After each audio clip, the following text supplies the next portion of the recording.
Побежали. Я догоню. Догоняй. Отец! Что же он делает? Кто здесь? Я. Отдай бетон. Как ты красиво. Раньше я думал, что Афродита, выходящая из морской пены, это только вид. А теперь я вижу ее наяву. Если ты не отдашь бетон, я спущу на тебя собак. Гектор! Гектор! На, держи.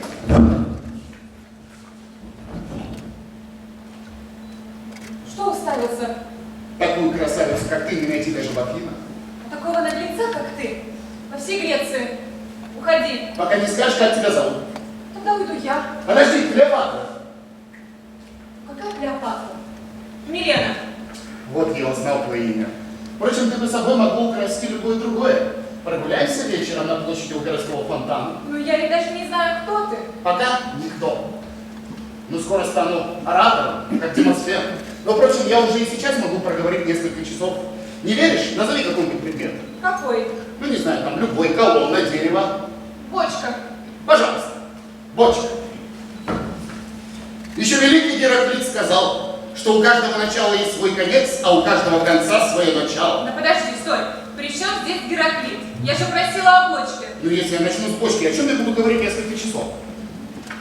Вот о любви к тебе я буду говорить бесконечно. Когда это ты успел влюбиться? Как только услышал твой голос, как только увидел тебя.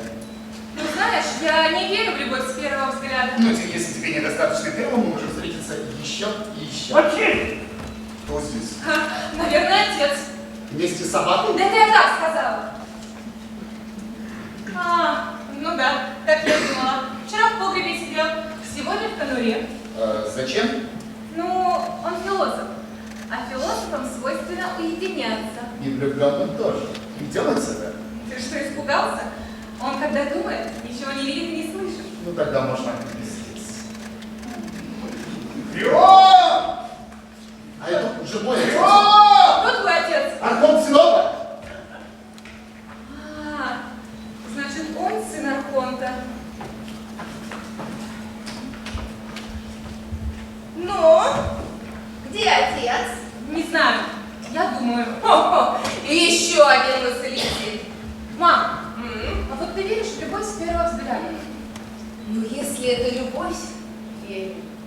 С твоим отцом мы были знакомы всего 2 дня, а Антиох обхаживал меня 2 года. Этот лавочник. Ну, почему столько презрения? Если бы не он, мы бы уже умерли с голода.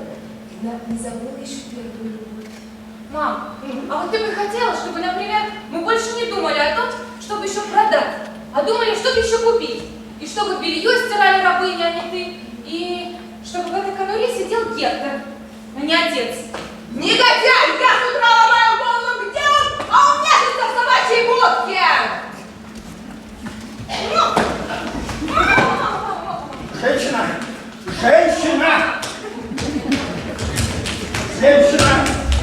Человек живет на земле не для того, чтобы есть, а ест для того, чтобы жить. Недолго бы прожил, если бы милосердный Антиох не подкармливал бы нас.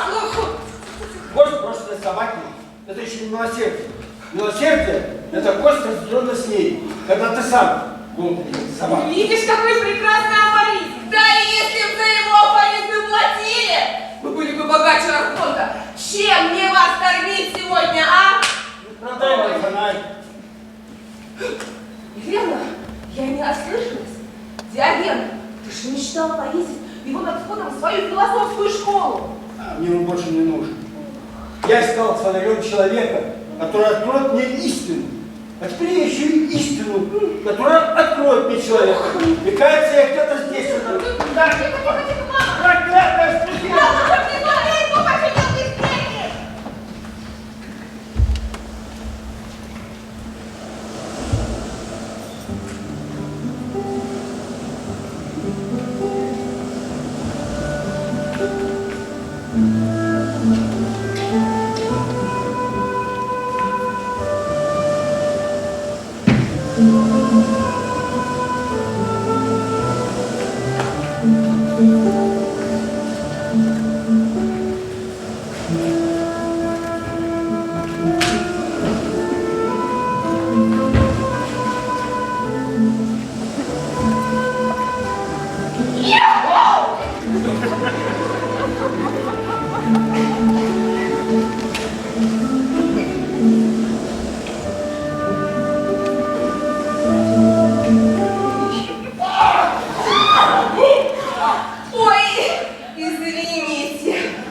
Здравствуй, Леон. Что ты сегодня так рано? Иногда рано, может быть и поздно. Верховный жрец Афин всегда приводит такой парадокс. Пожар начался поздно ночью, когда приехали пожарные, было рано, то есть поздно. Как красиво ты говоришь. Ну что ж, не буду вам мешать. Ты иди, Крион, уже светает. Вот еще одна ночь прошла. Как быстро пролетели эти 2 месяца. Через неделю ты уже будешь в Афинах. И забудешь про меня. Зачем же я тебе встретилась? Я ведь теперь больше никого не смогу полюбить. Только попробуй. В Афинах я представлю тебе самых свирепых рабов. В Афинах? Да, мы поедем туда с тобой. Сегодня же скажу отцу о том, что женюсь. Я мог сказать это еще в тот день, как только увидел тебя. Но ты же знаешь наших родителей. Они не привыкли к таким скоростям. Ну, а если он скажет нет? он так не скажет. Увидя тебя, он лишится дара речи. А уж эти все лысые сенаторы все будут у твоих ног. Ну зачем мне они, если у меня будешь ты? Ты будешь у меня, а я у тебя. Не век же мне быть оратором. Я хочу стать сенатором и стану им. Ты ведь хочешь стать женой сенатора? Хочу, только не лысый. Поздно.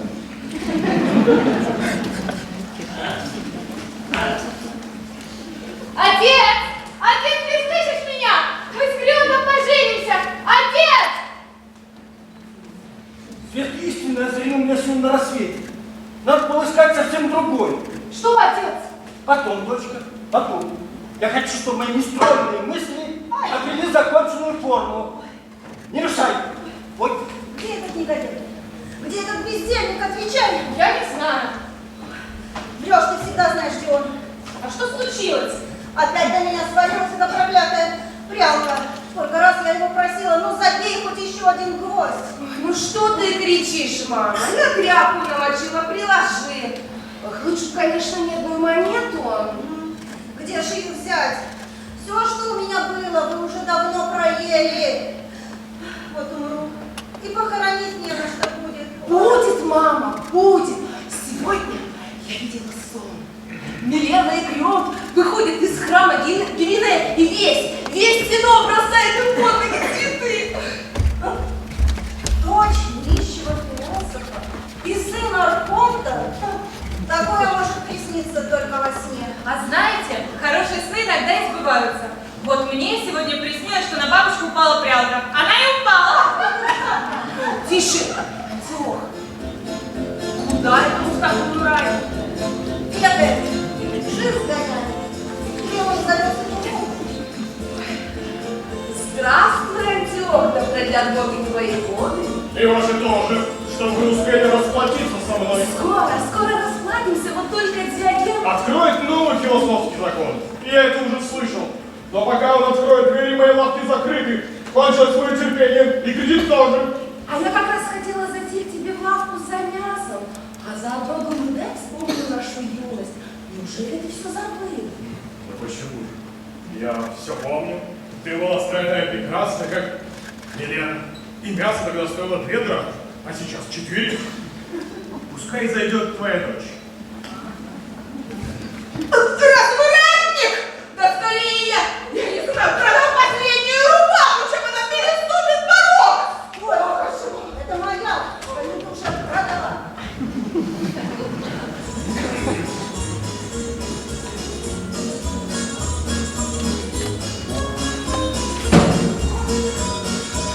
Отец!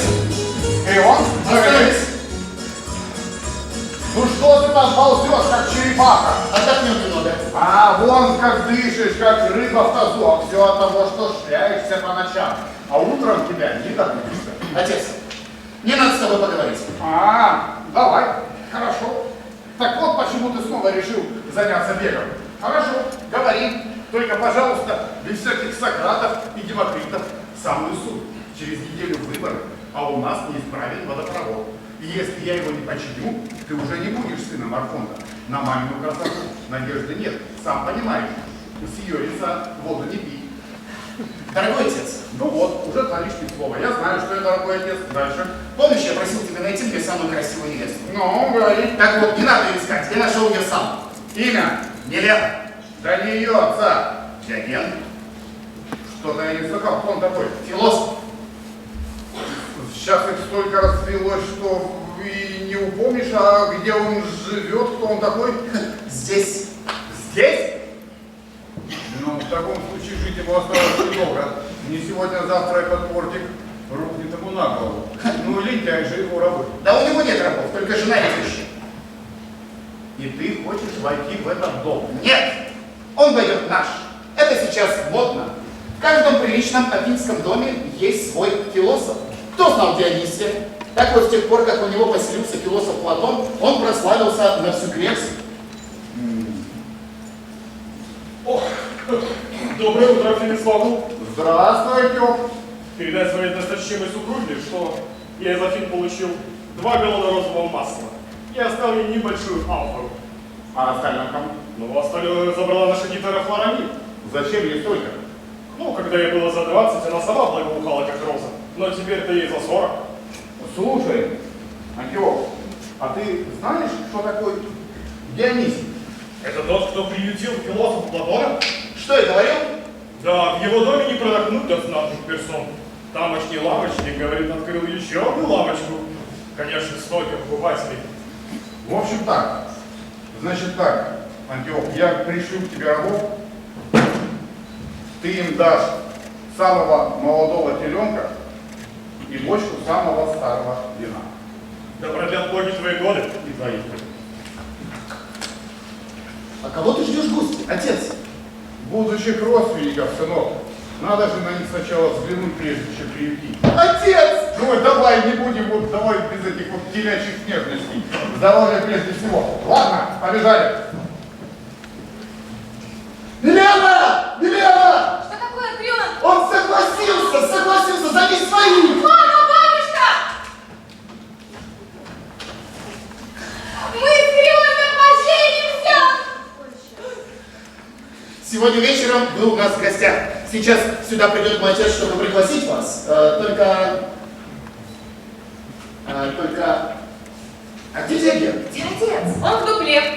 Сейчас же спускайся, твоя любимая дочь выходит замуж! За кого? О боги! 2 месяца они целуются под этим деревом, а он и не знает. Сейчас же спускайся! Сейчас приедет твой будущий архон! Мысли приходят реже, чем архонты. А мысль подобна птице. Спугнешь, мир дается. Решать не думай. А вот уже мой отец. Познакомься, Милена, дочь Диогена. Откуда на этом пустыре вырос такой приятный цветок? А это те, кто взрастил его. Памфила, жена Диогена. А это теща. Догадался. А где сам Диоген? Он... Занимов он. Что с ним? Прялка на него свалилась. Такой хозяйственный, знаете ли, до всего ему есть дело. Вот 20 лет висела на одном гвозде, а он второй приколачивать стал. Вот и лежит теперь дома. Это нож. Есть я. А что ты там делаешь? Думаю. Понимаю. Поближе к богам. Нет. Подальше от родственников и от тех, кто мешает мне думать. Это тоже на дереве сидит? Бывает. Философы не похожи на нас, простых смертных, поэтому имена их бессмертны, и имена тех, кто будут с ними дружен. Ага. Ну что ж, Диоген, я думаю, мы с тобой подружимся. А может быть, даже породнимся. Сбылся мой сон! Сегодня вечером, как только солнце упадет в море, я жду тебя у себя дома. И вас, кстати, тоже. А пока, извините, нужно пробежать еще один круг. Нет? Крион, пригласи, пожалуйста, пока гостей. Начни, пожалуйста, с Верховного судьи. Или я закончу, а начну с Антиоха. С этого торгаша. Ну, не знаю, как у вас лавочники, не знаю, как у вас в Снопе, а у нас в Афинах лавочники знать и еще какая. Может быть, ты еще и Флоровию пригласишь? Безусловно, знать это те, кого все знают. А уж гитару-то знаем все, особенно мужчины. Да, сколько не бегай, за станицей не угнаться. Ущипни меня, Памфила. Неужели это я, а не сон? Наконец-то починим дом.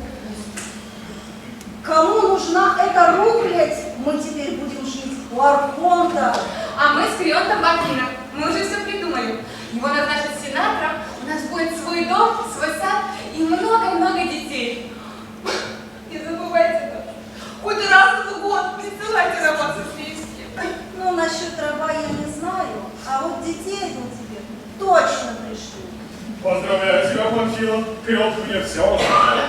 Как я счастлив, что сегодня вечером встречусь сегодня с тобой за одним столом. А до вечера еще далеко. Здесь молодая телятина и фрукты. Угощайтесь. Ты же больше не даешь нам в кредит. Верно. Теперь вы все можете брать бесплатно. Кстати, мне из Кипра пришли хитоны самого модного покроя. Заходите. Хитоны, я думаю, мы возьмем в другой лав. Как это в другой? Разве мы с тобой чужие люди? Ты что, забыла нашу молодость? Ну почему же? Я все помню.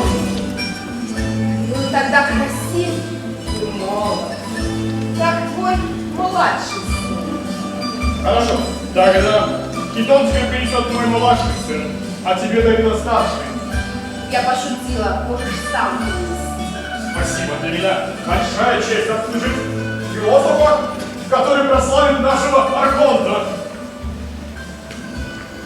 Ты слышала, мама? Из нищих мы превратились в знать. Все благодаря ему. Диоген! Дорогой, ты, наверное, проголодался. Спускайся, Диоген!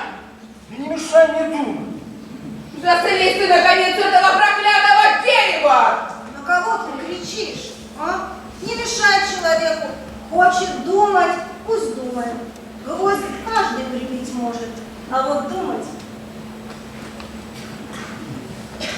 Приготовь его лучше, гусятину. Если родится сын, назови его Диогеном! Эврика!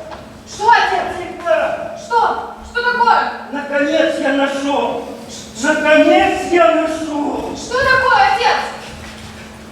Дочка, надо было искать не человека, а в человеке. Сколько нас в доме рабов? Отец, ты не заболел? У нас дома нет рабов. Ты мне не ответила. Нет у нас дома рабов. Есть! Давида, Памфила, я и ты. Да-да, мы все рабы. Рабы этих вещей, этих тряпок, этого фонаря. Ты думаешь, мы хозяева, а мы рабы. Лишь только тот, кто избавится от этого рабства, станет счастливым. Он увидит, что на свете есть вещи, которые не принадлежат никому. Принадлежит всем, знаешь что? Море, солнце, звезды. Это ты придумал сейчас сам? Сейчас придумал? Да нет, об этом я начал думать давно, когда мне еще было 17, как теперь. Афины воевали тогда со Спартой. Я носил не бетон, а железный лад. Вот однажды я увидел, как воины ворвались в осажденный город. Они делили добычу. Это был страшнее, чем битва. Из-за какого-то глиняного горшка они готовы были убить друг друга. Зачем? Воскликнул я. Мы и так смертны. Но они меня не услышали. Тогда я взял фонарь и пошел искать человека, который бы мне все объяснил. Так я дошел до Синополя и встретил Памфилу. А того человека? Да нет, ответ мне пришлось искать самому. Глупый ворон. Живет на свете 200 лет. А самое умное на земле существо – человек. Сколько живет тот?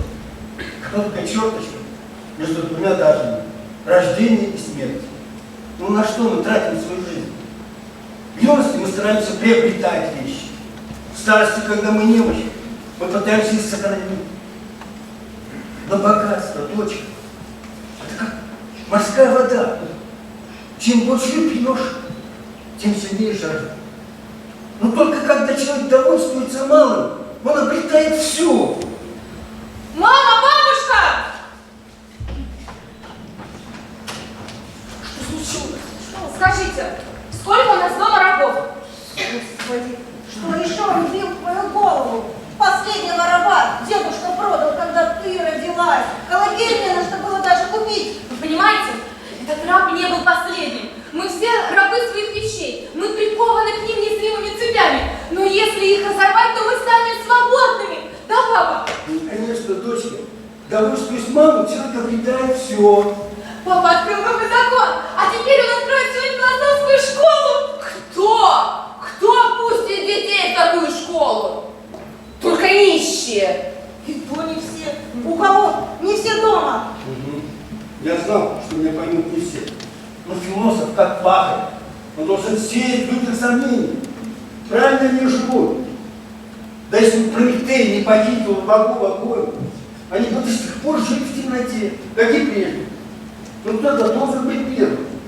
Ну иначе не будет ни второго, ни третьего. Так, все, я отныне откажусь от всего, что у меня есть. Что у тебя есть? Это жалкая лачуга? Да она мне не нужна. Так нам тоже. Мы теперь будем жить у Архонта. Да не нужен мне Архонт. Вообще мне ничего не нужно. А где ж ты собираешься жить? А мало ли места под солнцем. Все места под солнцем давно расхватали, пока ты философствовал. Цепь он хочет разорвать. Тоже Геркулес.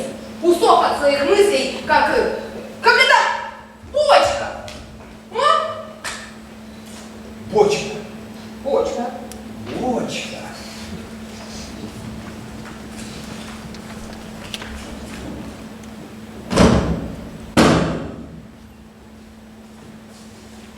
Спасибо, Памфила.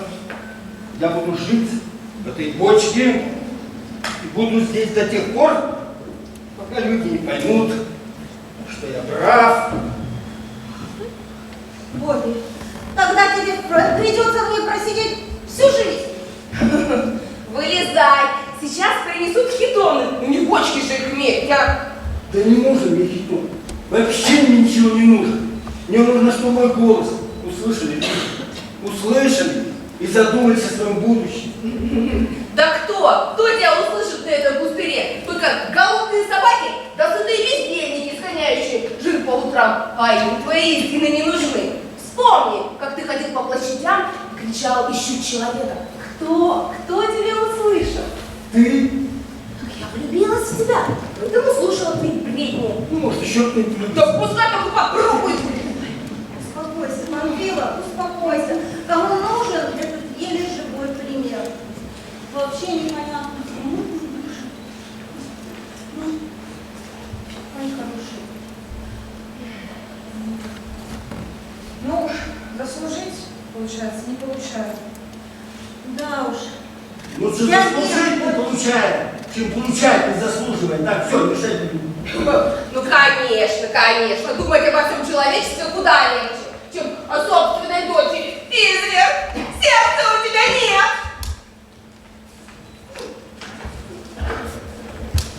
Есть у него сердце. Есть, Памфила. Только путь к нему, как у всех мужчин, лежит через желудок. Елена, там гусятина уже, наверное, не приготовилась. Неси ее сюда. Сейчас вылезет, как миленький. Как миленький. Да, пожалуйста, приноси сюда. Поближе к бочке. Бочке. Отец. Это что за божественный запах? О, неужели гусятина? Гусятина твоя любимая. С фисташками. С фисташками, с мускатным орехом. А корочка? Корочка не прогорела. Только самую малость, как ты любишь. Помоги отсюда, Елена. Да, я голодный. Да, у меня сводит живот. Но нельзя все сводить к животу. Ну, отец, ты что, теперь и есть не будешь? Мне достаточно и хлеба с солью. О, корки сухой ты у меня не получишь. Вот. И надо же, что вы себя сегодня сегодня, да? Вот действительно, как там? Сегодня оценил. Тише, Антиох! Но в какой другой лавке вы найдете такой прекрасный товар? Это для тебя, Милена. Самый потрясающий хитон, эти 3 цвета мы станут всегда любимы. Знаешь, я тебе могу рассказать одну историю. Как-то раз, когда я встретил Памфилу, мы были так молоды и красивы. Я ей столько цветов дарил, ты просто себе не представляешь. Я потратил столько на нее времени, и тут появился какой-то Диоген. Она влюбилась в него и бросила меня. Какая досада. А вот голубой, я думаю, подойдет для Давида, потому что голубой цвет молодит. Ну и белый, конечно, он для невесты. Ох, как я с нетерпением жду, когда они оденут.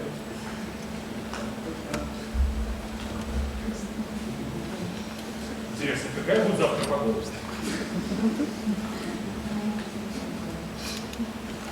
Да.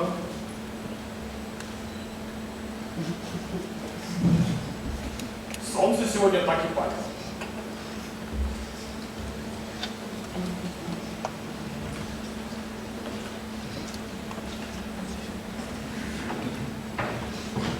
О-хо-хо-хо! Как хороши! Словно три богини, спустившиеся с Олимпа. Мудрая Гера, властная Афина и прекрасная Афродита.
Не хватает только Париса рассудить, кто из вас прекрасней.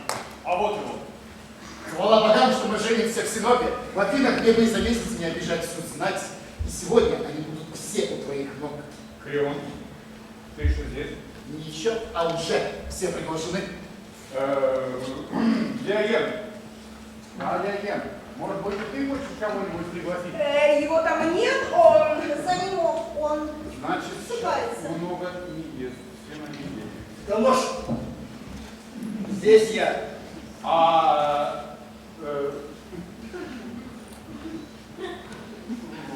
Бочки. Ага, понятно. Куда же ты залезешь завтра? А больше никуда. Отныне навсегда это мой дом. Я буду здесь жить. Я что-то ничего не понимаю. Крион, ты что-нибудь вообще понимаешь? Философы шутят. Ну какой же это дом, Диоген? Такой же, как твой, Антиох. А что такое дом? Это стены и крыша. Стены здесь есть, крыша тоже. Я буду жить здесь. Рано начал праздновать свадьбу. В какой лавке вы брали вино? Да лучше бы он и правду напился. Хмель на утро выходит. А это, дурь на Бога, придумал, что человеку ничего не нужно. Надо, но только самое необходимое. Лишнего ему не надо. Ты что-нибудь понимаешь? Я сам впервые это слышал. Крион. Ну, Оставайся здесь, в бочке.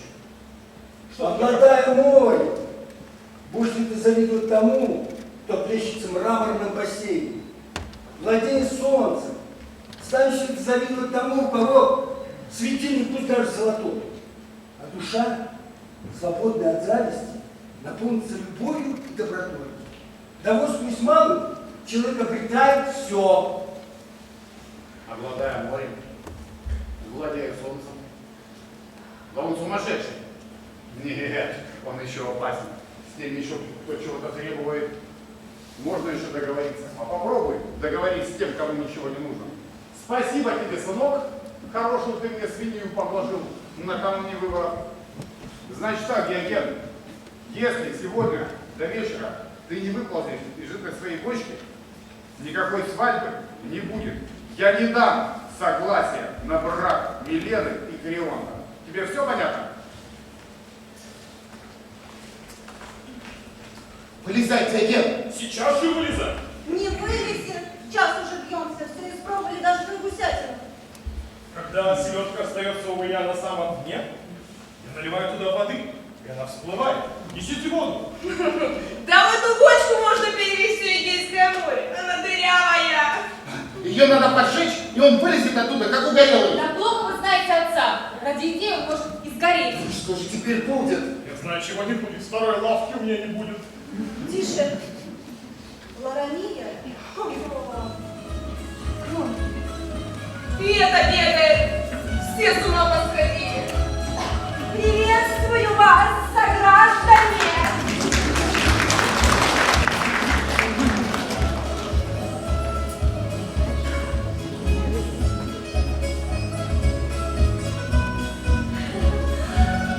Это твоя невеста, Милан?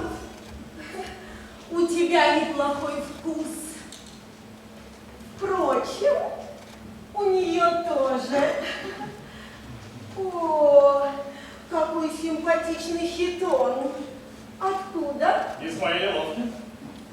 Пришли и мне такой же. О, нет, Флорамия, ты еще за вчерашнюю телячину вино не рассчиталась. Вот у тебя столько денег. Вчера утром твой кошелек был пуст. После утра была ночь, а ночью у меня был служитель храма Афродиты. Ой, ну не рассказывай басни. Они же дают обет не прикасаться ни к одной женщине. Они дают обед, а я даю ужин. Держи до вечера. Придумал, как вытащить оттуда Диогена. Не бочку надо поджечь, а то, что бочку. Диогена? Так это я образно. Его надо воспламенить. Воспламенить огнем страсти. А это может сделать только женщина. Ты думаешь, если я туда залезу... Я сказал женщина, а не жена. И при виде которой он позабудет обо всем на свете. Бочку должна залечь Флорамия. Уж если до цветожа поставил свой обед, то Диоген... Ну, ты замолчи! Ты вообще что такое говоришь? Как тебе может в голову такое прийти? Она войдет туда только через мой труп. 30 лет мы прожили душа в душу. Он никогда не изменял мне, никогда не знал других женщин. Вот потому и придумал такую чушь, что человеку ничего не надо. Конечно, проживи с одной, да еще и 30 лет. Ничего не захочешь, кроме смерти. И световой, Афродита. Ну, не так, что смерть правда, настоящая, без плоти и крови. Ох, как много всего нужно. Тут не то, что из бочки, из себя выскочишь. Чтоб я эту гитеру пустила туда только через мой труп. Опять ты со своим трупом. Спартанцы отбирают у родителей хилых детей и бросают их в пропасть. И ты, Памфила, своими собственными руками бросаешь свою дочь в пропасть, имя которой нищета. Если до рассвета солнца он не вылезет из бочки, то жизнь померкнет и для меня. Жить без Милены лишена смысла.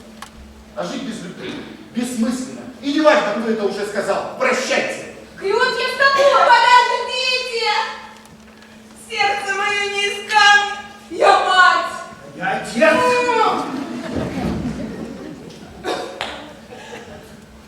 Лучше я сама брошусь в пропасть, чем толкну туда свою дочь. Идемте. Пусть они делают, что хотят. Лишь бы я и вы этого не видели. Ты просто демосвен.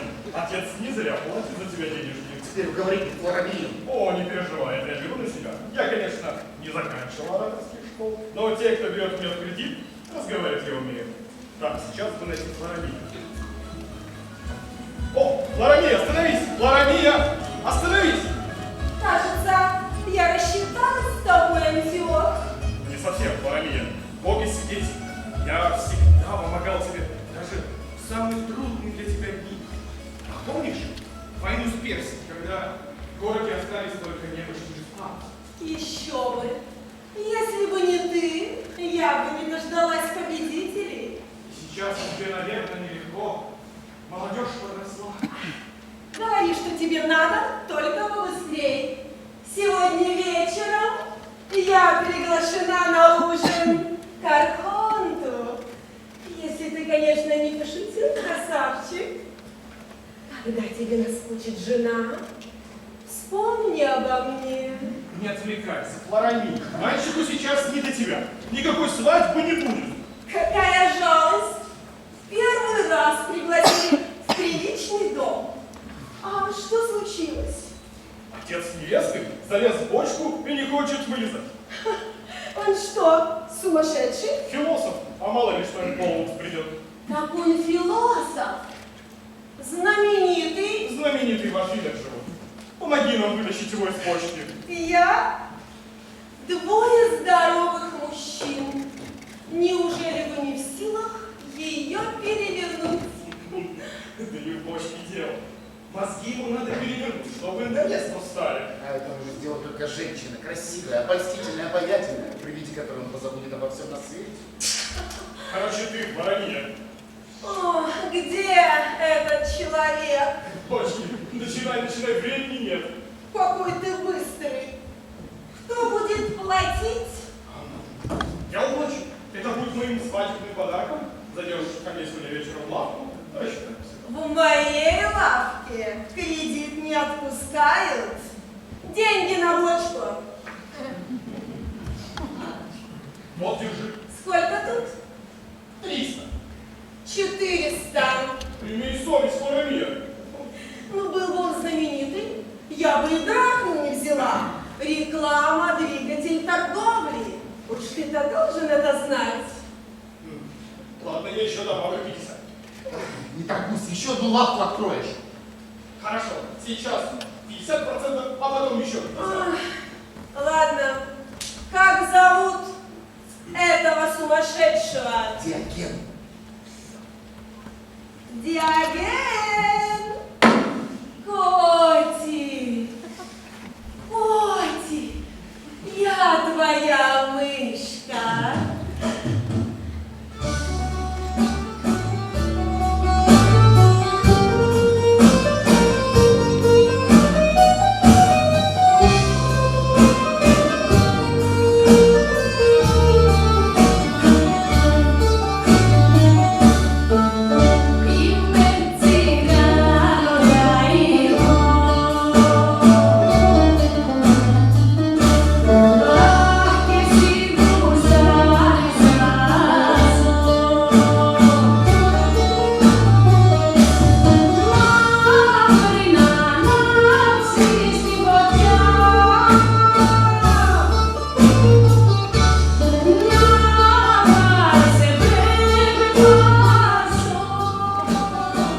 Уходи, женщина.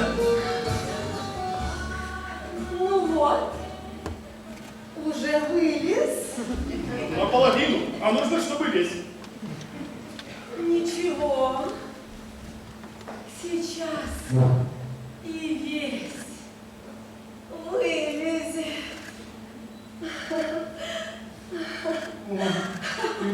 Ты что делаешь? Сейчас же оденься. Интересно, все меня просят как раз о другом. Неужели я тебе не нравлюсь? Ой, не мешай мне думать.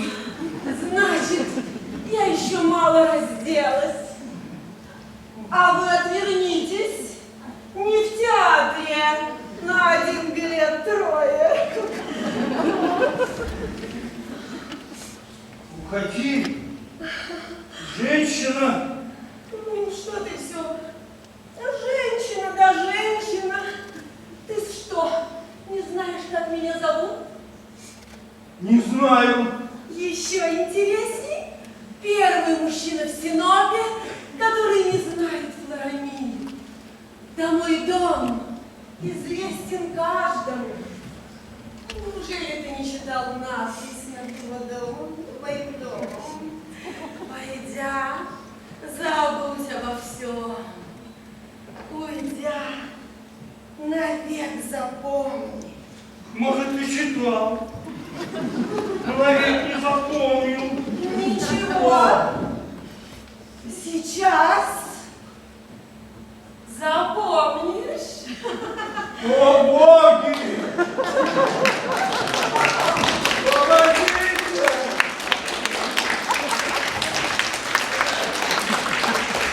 Да помогут нам боги.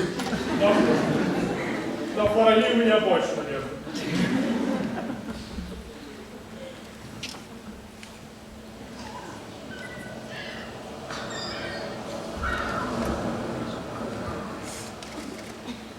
Ну, Солнце уже клонится к закату, а еще можно столько говорить. Когда человеку за 50, особенно мужчине, он то и дело хочет поговорить о любви. Что вам интересного можете мне сказать? Кроме жены он никого не любил. Это-то интересно. Ну не переживай, Марамия не подведет. Ну, Что вы все думаете, я же в почте. да я уже устала слушать Панфилу. Постучи.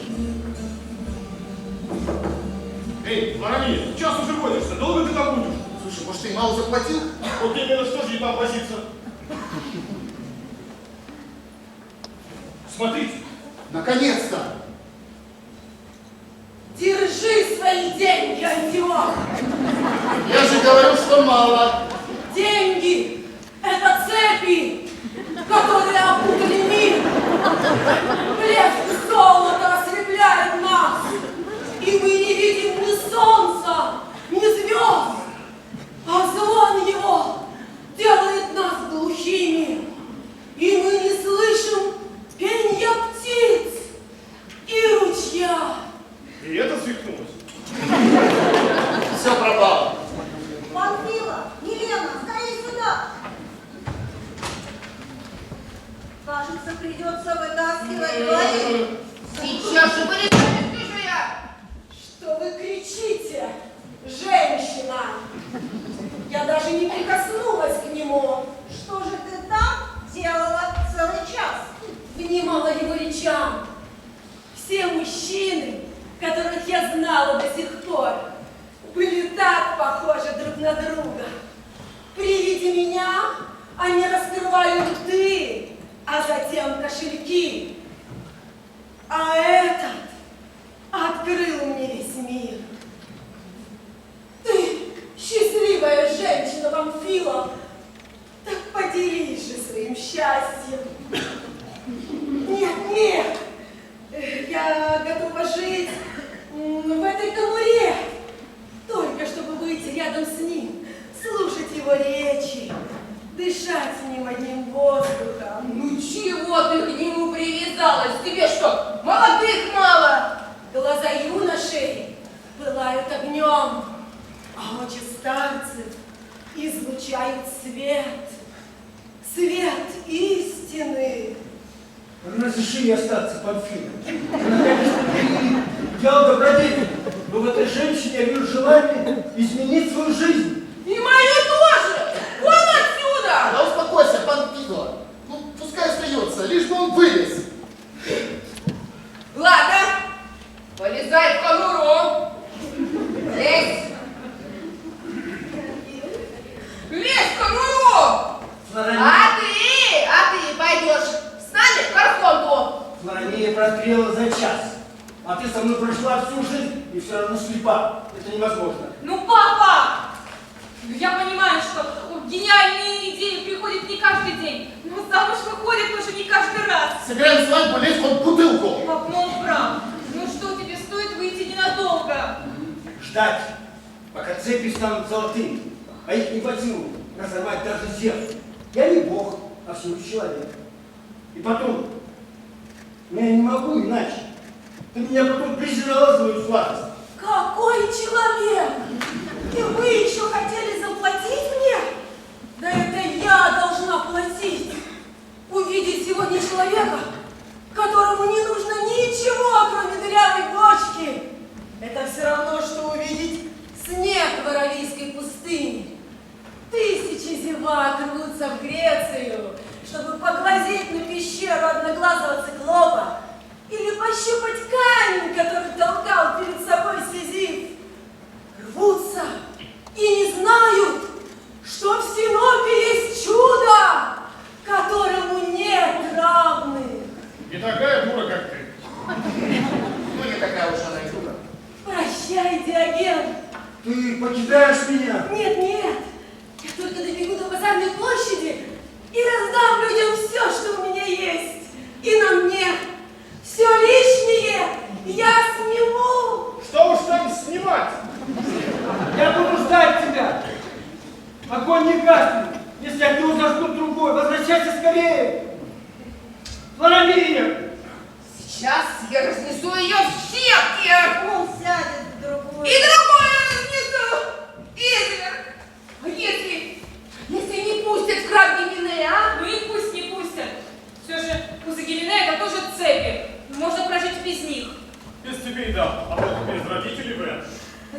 рабочий лавочник. К сожалению, он прав, Милена.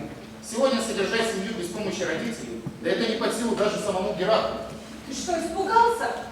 Геракл совершил 12 подвигов. Тебе не хватает даже на один. Да ты трус! Жалкий трус! Милена! Что смотришь? Иди к своему папочке. Поздно. Поздно. Папочка Сам пришел.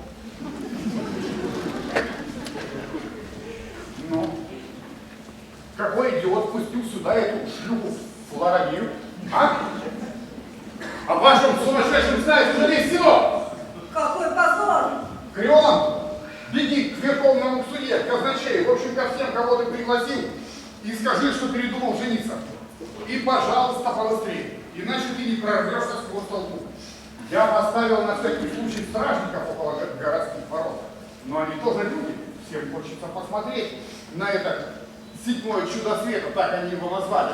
Ну, что встал? Подожди, и много их там собралось у городских ворот? Я же тебе говорю, весь синок. Отец, ты помнишь слова Сократа? Платон мне друг, но истина дороже.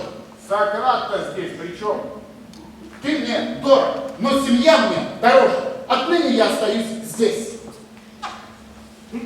Этот спятил. Хорошо. Ладно. Пусть будет так. Но тогда знай, что отныне ты от меня не получишь больше ни одной драхмы. Тебе даже больше не на что будет закончить учебу. Отныне вот мой учитель, а это моя жена. Незаконная. И двери моего дома теперь навек закрыты для вас. И мой кредит тоже. Я пришлю сюда своего старшего сына, вернете ему хитон. Крион, прости меня. Я назвала тебя трусом. А ты герой. Два героя на одну семью. Не многовато ли? Чем мы их кормить-то будем? Сегодня гусятине, к счастью, Антиох не забрал ее. А завтра? Чтоб семье философа так узко смотрели на вещи. Не о завтра надо думать, а о завтра, а о будущем. Чем больше людей откажутся от всего лишнего, тем ближе настанет этот день. Ну, когда это еще будет? Это зависит от нас, от тебя, Памфила, от тебя, Давида, от нас с тобой, Милена, от всей нашей семьи. Чем больше людей увидят тебя, Диоген, тем ближе настанет этот день. А как же они увидят, если твой отец приказал стражникам никого не пропускать? Но он же сказал, стражники тоже люди, я с ними договорюсь. Флоровию пусть пропустят первым.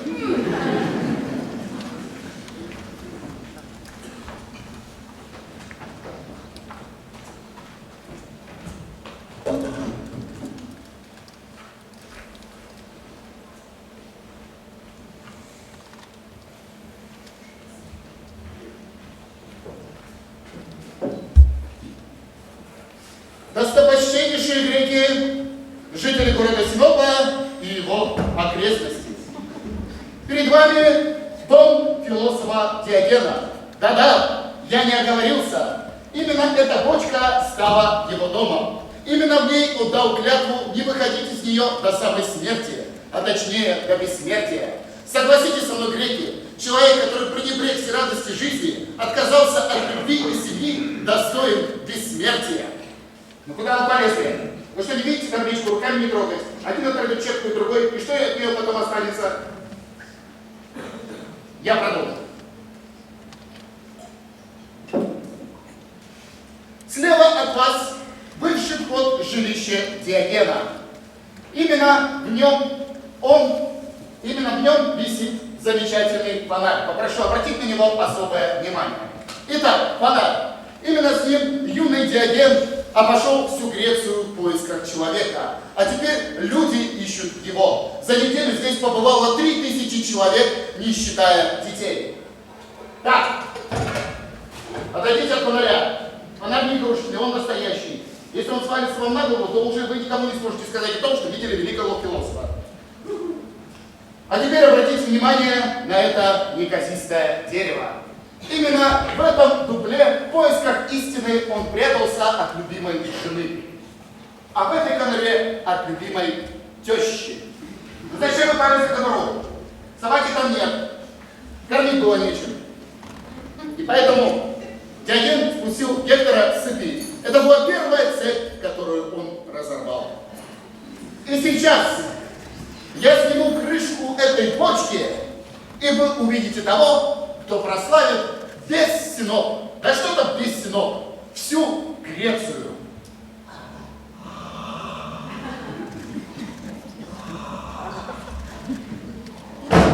Спит. Не мудрено.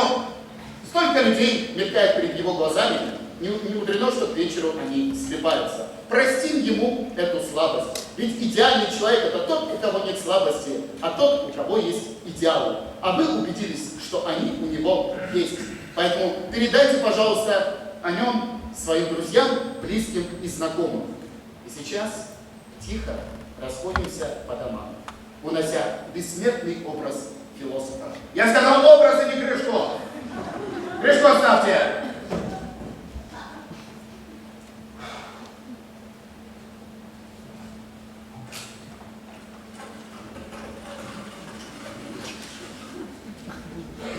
Милан?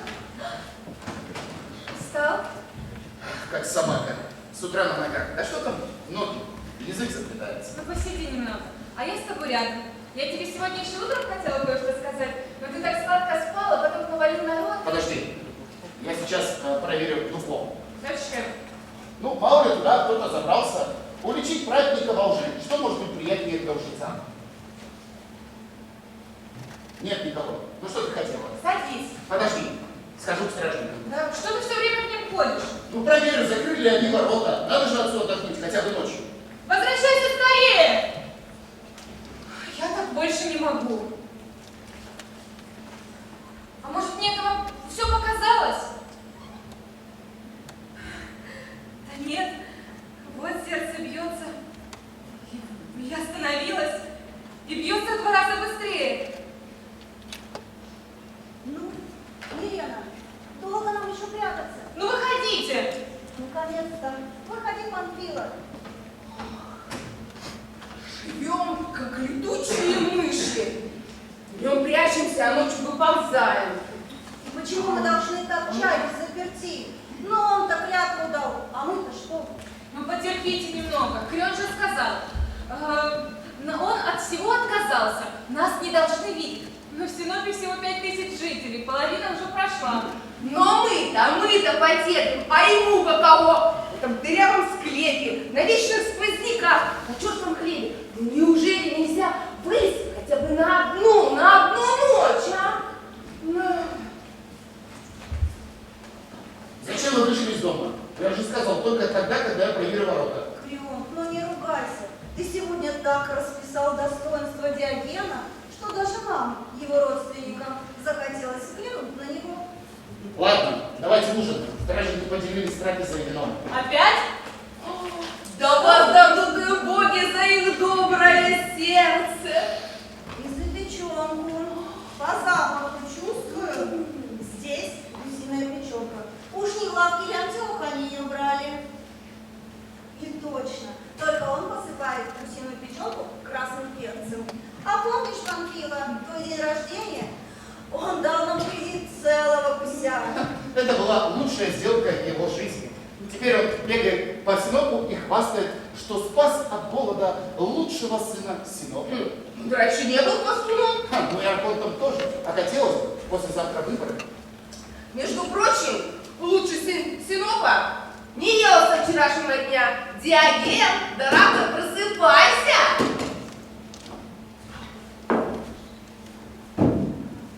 Ну, зачем ты меня разбудила? Мне приснился такой замечательный сон. Опять Флоромея? Не. Сегодня мне приснился Гектор. Как он вилял хвостом, как лизал мне руку, словно прощения просил. А потом, когда я его потрепал по загривку, он снова полез в конуру. А там Флоромея. Если она приснится тебе еще раз, то мне вечным сном заснешь. Панфила, успокойся. Отец, ты зря ее ждешь. Ну, темное прошлое ближе, чем светлое будущее. Я не верю тебе. Ты помнишь ее глаза? Она не могла меня обмануть. Ну, ты же сам слышал, что она пошла все раздать беднякам. Ну, навряд ли она настолько богата, чтобы ей хватило это на эту неделю. Ладно, держи. А мы пойдем ужинать. домой, подальше от людских глаз. Кого ты боишься? Ворота-то уже закрыты. А на море не повесишь замок. Ну кто отважится плыть через море ночью, когда море кишит акулами? Ой, плохо вы знаете людей. Сотворить кумира, чтобы потом его развлечать. Вот их любимое занятие. Акулы едят людей, а люди друг друга. Идемте.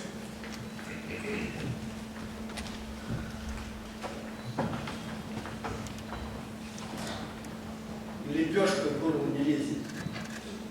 Неделю сижу здесь. Ничего не изменилось. Не рано ли открылась эта истина? А вообще, нужна она людям? А может, Клеон прав? Груз прошлого тяжел, и он как камень Сизифу не дает подняться в гору. Но ведь капля точит камень. И такой каплей могла быть Флорамия. Капли дождя, который так нужен людям. Нет, я должен найти ее. Я должен узнать, что с ней. Простите меня, боги, я нарушил клятву. Но об этом никто не узнает. Я вернусь еще до рассвета. Не гневайся, Зевс! Я не пойду через ворота, где много народу. Я вплавь. Море. Спасибо, что осветил мне путь.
Диоген. Выгляди на минуточку. Ну, пожалуйста. Не хочешь? Ну, тогда в таком случае выслушай меня. Когда боги хотят лишить человека разума, они лишают его разума. Да-да, только лишившись ума можно назвать такого человека, как ты, сумасшедшим. Молчишь. Не хочешь меня слушать. Ну хорошо. Я подожду, пока ты проснешься. Отец! Отец, я принесла тебе воды. Ты слышишь? Спит. Ладно, занесу завтра утром. Свежих. Ой! Ой! Кто это? Это я, Филистов. Что ты здесь делаешь? Пришел поговорить с твоим отцом, но я так понимаю, он спит. Ну да, приходи завтра утром. Завтра будет уже поздно. А что случилось? Ты понимаешь, этот ничтожный торгаш Антиох выставил свою кандидатуру в архонты. 20 лет подряд выбирали меня. А сейчас выберут его. Ну оно и понятно, ведь он единственный, кто не отказал твоему отцу в кредите. Ну и чем же может тебе помочь мой отец? Вот. Сегодня утром на рассвете я прикачу сюда бочку, еще дырявее, чем это. И сяду в нее. И когда люди, которые придут посмотреть на Диогена, увидят меня рядом с ним, они поймут, что мне тоже ничего не нужно. А должностное лицо, которому ничего не нужно от должности, это же мечта избирателя. Какое счастье, что отец спит! Уходи отсюда, иначе я позову Крионта! Ты не дослушала меня до конца. Сегодня утром, когда здесь соберутся люди, когда здесь соберется весь синод, я вылезу из бочки и скажу, что разрешаю своему сыну жениться на тебе. Твои дети, Милена, не будут безродными и бесправными, как рабы. Вот теперь я все сказал. Подожди. Не могу. Подожди. Откуда ты знаешь про ребенка? Я говорила только Крионту. Значит, я скоро стану девушкой. О боги! Я буду собирать с ним ракушки на морском берегу, рассказывать ему на ночь мифы и... Подожди. Дай мне подумать. Да что здесь думать? Ради счастья внука один дед посидит с другим дедом, денек на солнышке. Всего один день? А ты никому не говори, что один день, и твои дети будут благодарить тебя всю жизнь. Ага. А отец и муж презирать? Незаконного сына, Милена, презирают все. В общем, я прикачу больше. Простите меня, боги! Но я так больше не могу. Я женщина. А женщине ближе всего ее дитя. Отец! Отец, проснись! Случилось то, что так долго ждал, отец! Мама! Бабушка, Крион! Что опять случилось? Его там нет. Где же он? Может, в конуре? Подожди, я сам. Тогда в дупле. Подожди, я сам. Его здесь нет. Может, окунуться пошел? Спарился в этой бочке. Да не так, нет. Я заглянула в бочку только сейчас, а его уже нету там давно. Вот его хитон забрали. боги, его съели акулы! Успокойся, что там есть? Он утонул! Да, мамушка, что ты такое говоришь? Он просто не видит берег, темно. Отец!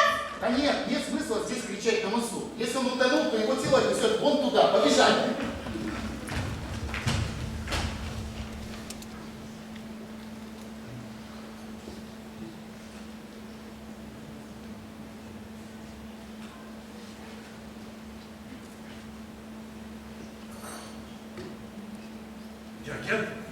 Диоген, ты что, от одежды отказался? Голый сидишь? Это я, Артем. Надеюсь, слава не служила тебе голову, и ты еще помнишь тех, кто помог тебе дожить до нее.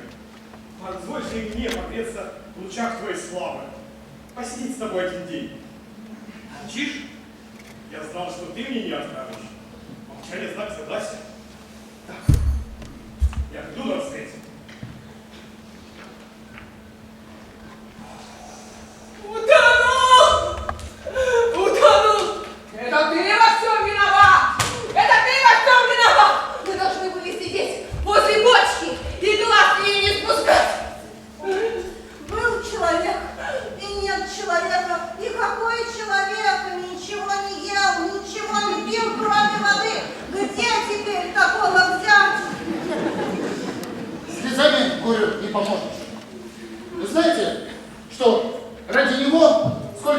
стоят у городских ворот. Они с ночи занимали очередь. И что мы им покажем? Этот хитон и эти сандали? Да они разнесут тут все вдребезги. Я отсюда никуда не уйду. Я дождусь, когда море выбросит его тело. Я должна похоронить мужа. Рано ты хоронишь меня, Панфилова. Бежим! Лучше бы я умер. Но раз уж боги оставили мне жить, буду жить как все. Дарида, неси печенку. Брион, неси вино, которым с тобой поделились стражники. Что с тобой, дядя? Напрасно я ее ждал. Она не вернется. Негодяй, ты был у Флорамея? Ты кто-нибудь видел? Да кто? Весь Синоп спал. Только в ее доме горел свет и слышались пьяные голоса. Кое-как нашел силы доплыть обратно. Оденься, ты весь продрог. И залезай обратно в бочку. О, не-не-не, я в бочку не сяду. Я не хочу в истории остаться чудаком. И сидеть неизвестно зачем. Лучше я буду восседать за столом у богатых людей и ублажать их мудрыми афоризмами. Ну, за деньги, конечно. А потом, как Антиох, открою лавку и буду торговать курями, гусями, журавли условия другие. И это говорит мой духовный отец. Ради какой-то продажной девки ты предал свои идеалы. А ты просто устал, дядя. Да я понимаю, сидеть в этой бочке, да под палящим солнцем, 3 погибели, да ты и мне не по силу. Хочешь, я схожу к стражникам и скажу, что ты занемог, и чтобы сюда никого не пускали. Сегодня ты будешь ночевать на нашем ложе. Идем, Диоген. Нет, отец должен сесть в бочку. Что с тобой, дочка? Еще неделю назад ты мне говорил, что я вылез из этой бочки. Что случилось? А случилось то, папа, чего ты так долго ждал. У тебя появится последователь. И не какая-то там Гитлера Флорамея, а сам Архонт Синопа. Отец? Не может быть. Ты не ошиблась, дочка? Нет. Сегодня утром на рассвете он прикатит свою бочку и сядет в нее. Еще дырявее, чем это. Не, я тебе не верю. Отец, ну я тебя хоть раз обманывала. Все, полезай обратно в бочку. Дайте ему хотя бы просохнуть, ведь он заболеет и умрет. Не горюй, Дарида, мне теперь и умереть не страшно. Мое место займет сам Архонт. Да лучше б ты и занял его. Ой, не горюй, Панфилова. Зато его именем прославится во всю историю, а рядом с его именем будут произносить твое. А я не хочу рядом с именем. Я хочу рядом с ним.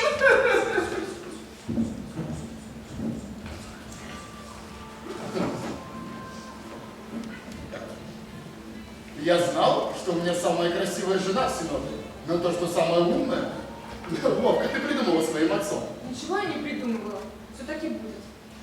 Ну, раз так, тогда здесь завтра будет вавилонское столпотворение. Твоему отцу легко было отказаться от всего, но моему, да на такую сбежится смотреть вся Греция. Ладно, надо идти спать. Да. Пока... Ты слышишь? Что? Иди, я проверю.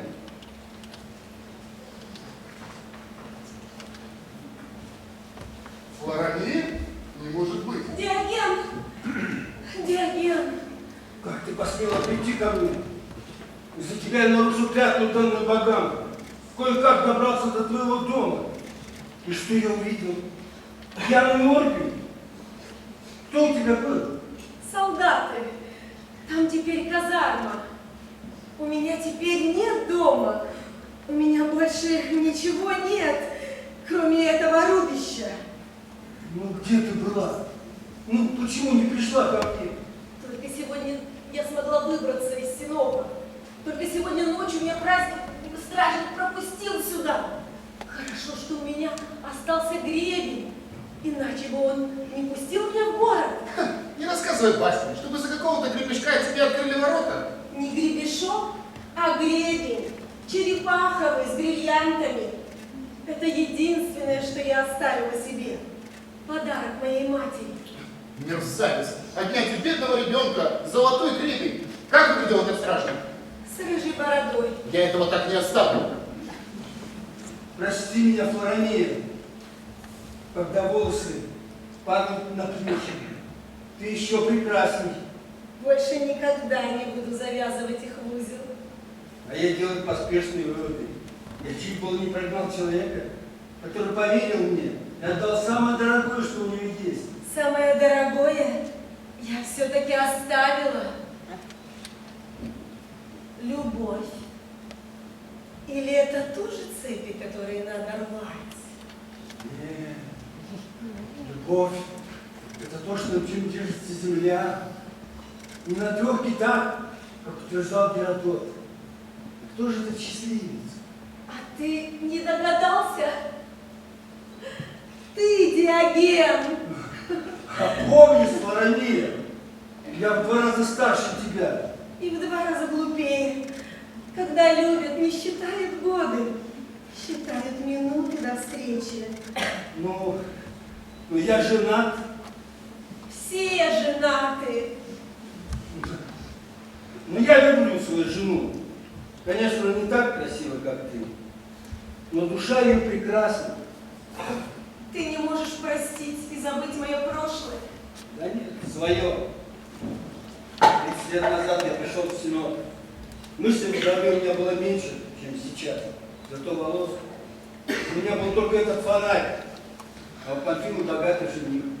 И все же она выбрала меня, хотя знала, что кроме фонаря этого ничего не светит. Задумался когда-нибудь, Флоромея, что означает слово философия? До тебя я ни о чем не задумывалась. Так вот, Флоромея, философия – это любовь к мудрости. Только любовь к мудрости помогает нам понять, как жить в этом мире. Но мудрость любви помогает нам жить в этом мире. Ты все поняла? Ну чего ж тут не понять?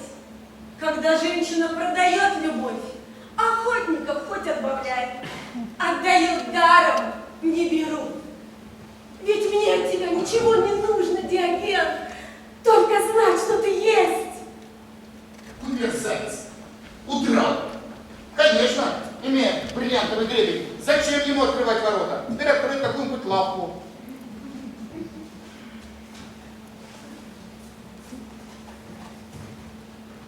Ладно, пора спать.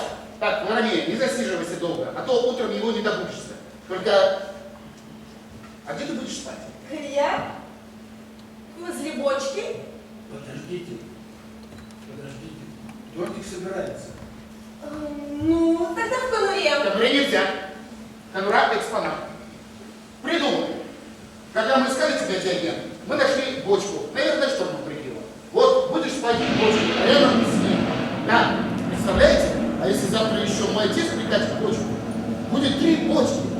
3 живых примера. Да на такой же сбежится смотреть вся Греция. Не засиживайтесь долго. Неужели наш архонт сядет рядом с тобой? Сам удивляюсь. Ну, как говорит Платон, удивительно рядом. Слушай, смотри, сейчас дождь пойдет. Ты рваный клонит. Полезай ко мне в бочку. Давай.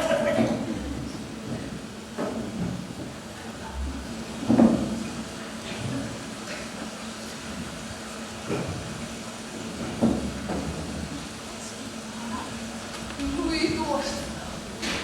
Он же промокнет до нитки. Диоген, дорогой, вылезай. Ой, я, конечно, знаю, понимаю, что ты дал клятву богам. Но ведь сегодня ты ее нарушил ради какой-то продажной девки. Так наруши ее ради меня. Слышишь, Диоген, дорогой, вылезай. Не волнуйся, Памфила! Это грибной дождь! Что с тобой, Диоген?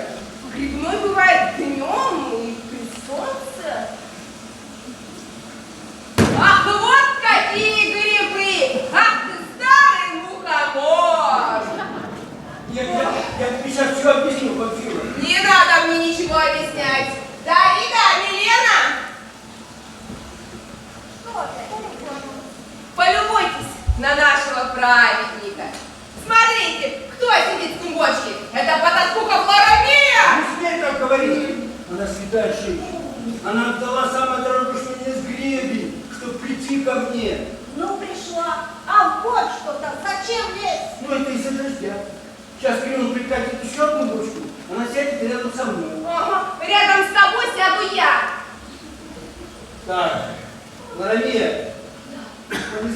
дерево.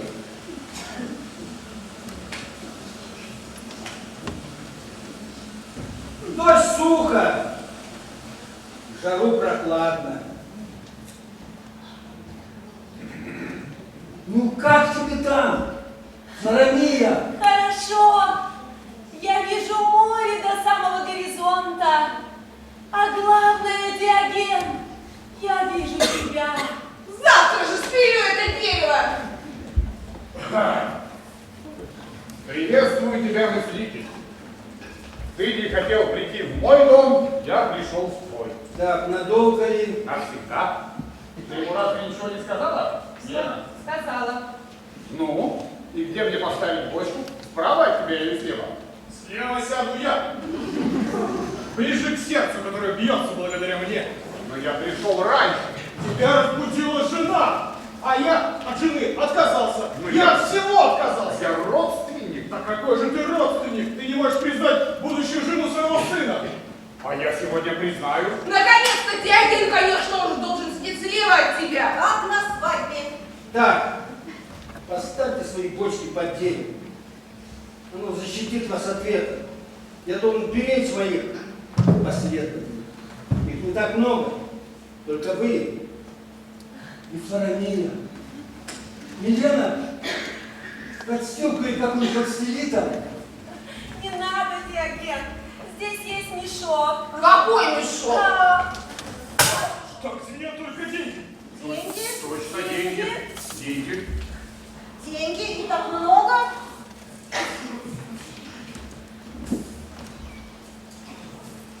Отец, вы уже здесь с нами. Яркон, какая приятная неожиданность. У нас еще одна новость. Флорамина нашла в дупле целый клад. А ты столько раз туда заглядывал и ничего не замечал? Как туда попал, как вышел? Не знаю. Не только деньги.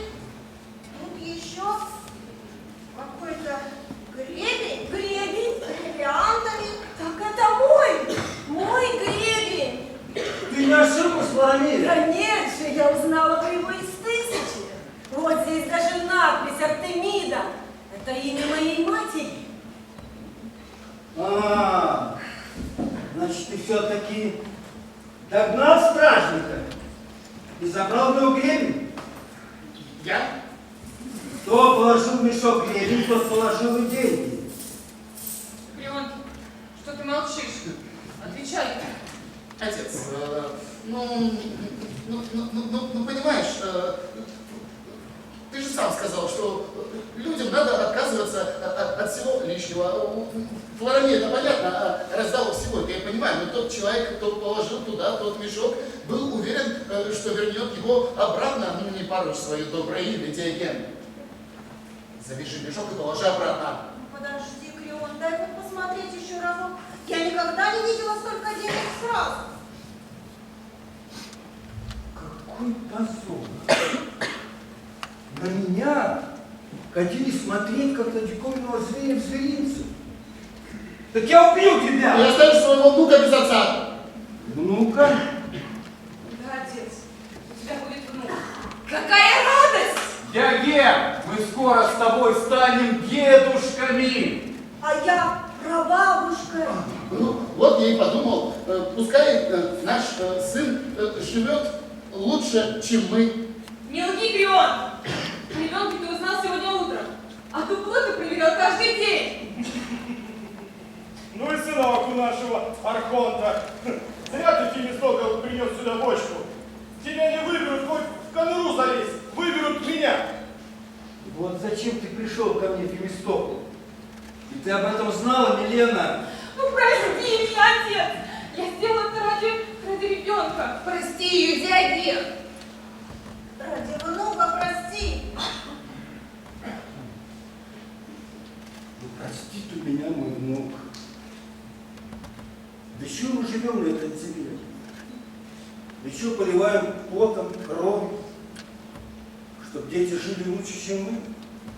Чтобы они были лучше нас. Чтобы ради лишнего не отнимали необходимое. Ведь из-за этого все горести, все войны, все беды на земле.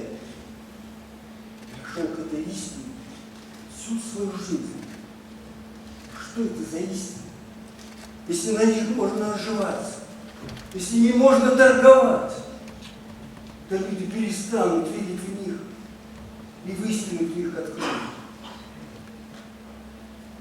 Нет. Внуки не простят меня.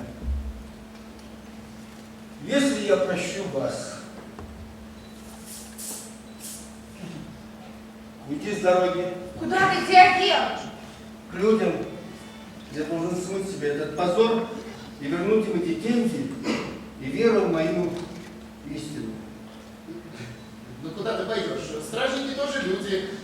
Когда не пускали людей, они получали свою долю. А я не пойду через ворота.